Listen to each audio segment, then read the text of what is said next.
Hey guys, this is Coach Arnie, and I just wanted to touch in with you guys today, kind of introduce myself. Most people call me Coach Arnie, and I want to take you back to a time about 10 years ago.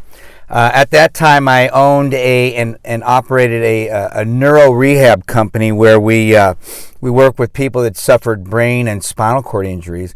And actually, my son at the time was recovering from a brain injury, which he still has, and that he's part of my story. But I want to take you back to about 2008, and I was training for an Ironman here in Arizona that took me a year and a half to get into. I'm coming down this road about 25, 30 miles an hour, and I almost got hit by a car, and I started freaking out. And I remember came home, I called everybody together, all my kids, and said, hey, look, I'm out. I'm not doing this. And the reason I did that is because my business was crashing. And it was just starting to fall apart, and I just couldn't focus on what I needed to do for the training for this Ironman here, and which really broke my heart. And even to this day, it's one of my big regrets that I haven't completed yet. But it's just part of my story. But going forward, I remember sitting in my office one day, and I was looking at numbers on the computer screen, and it was just falling apart. My business, my dream was crashing right in front of me. My life was in turmoil. My wife was in rehab because of the stress from taking full-time care of our at that time, he was 29 years old. Which is, you can't even imagine the stress and the angst that went along with that. But it was just a horrific time. And going forward, the pain got worse. The only thing I could even remotely compare it to was 20 years earlier as a young 21-year-old coach. I remember my dad had tried to commit suicide, and man, I took it personally.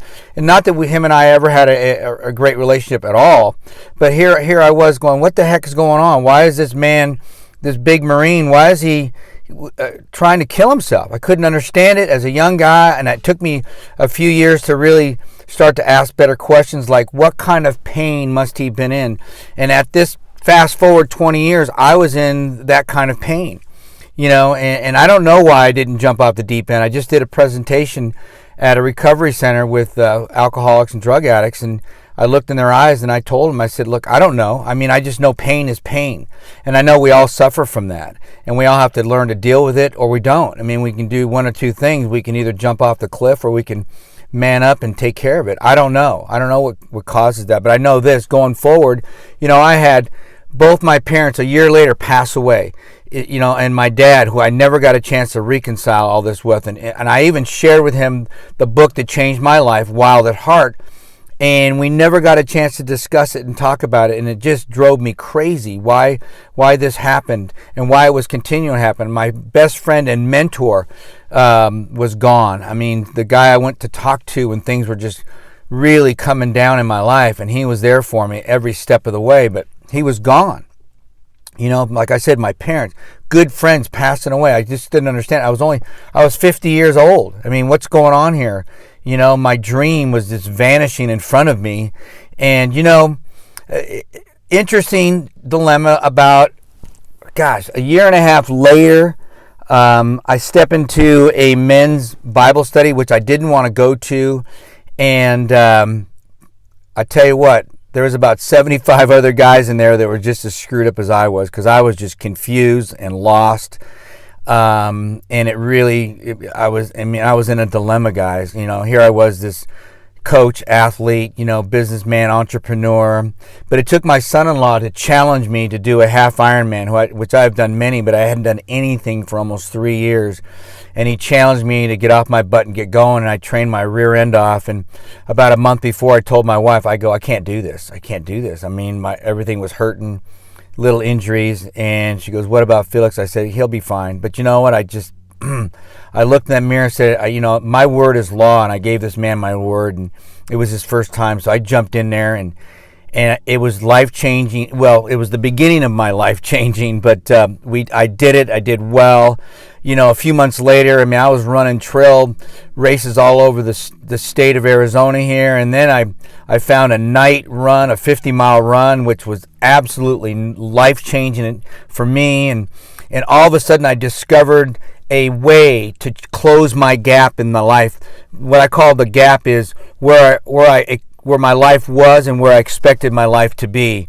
And we need that, men. We need that, because when I was taking, my 3-year journey in my men's group was all about men that were struggling to close the gap. Because when we can't close the gap from where we are to where we expected to be, we suffer, guys. We suffer. And one word I always use when I speak is progress. If we could just show some progress in our life, we can get out of this thing. We can pull ourselves out of this thing and get going. Even at my age, at 50, that was 9 years ago, guys, 8 years ago.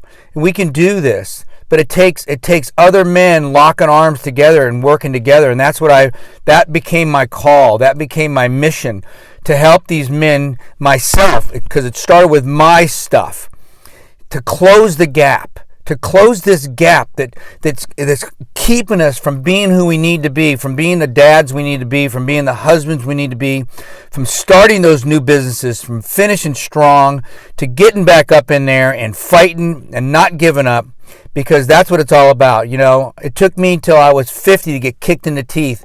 And don't wait till you're 50 to get kicked in the teeth. Fail often, fail early. You've all heard that. It's the truth. But when you do go down, get up, because you're never out, you're never down, you're either up or getting up. And that's what I do. And as a coach, I hope to reach out to as many men as possible and help you to close the gap, guys. Close the gap in your life from where you are to where you want to be, and show you how you can get some progress. And that's what I do with my adventures when I'm out running the Grand Canyon, doing rim to rim to rim, Cactus to Cloud in Palm Spring, any mountain I can get my hands on, any trail. I'm all for it. I'm all for a big adventure, a man-sized adventure, because I know that it starts with being physical. Getting physical, get your body moving. You can change your state today, right now. And I've found that when I'm at the top of a mountain, man, and I'm with a bunch of other guys and we have battled to get to the top, it is a joy. And when you're out running all night long, I've done 200-mile races. When you're out running all night long, you know what I'm saying? I mean, that kind of pain, that kind of struggle, it only makes you better. And that's what it's all about, man. And I hope that I can add some value to the group and help you guys out whenever I can. And that's what it's all about. But that's how I got out of this mess, by getting physical, because then you can work on that mental and emotional fitness as well. But you got to start. This is Coach Arnie, and I'm glad to meet you guys. And I just wanted to reach out and say hi. Have a great day.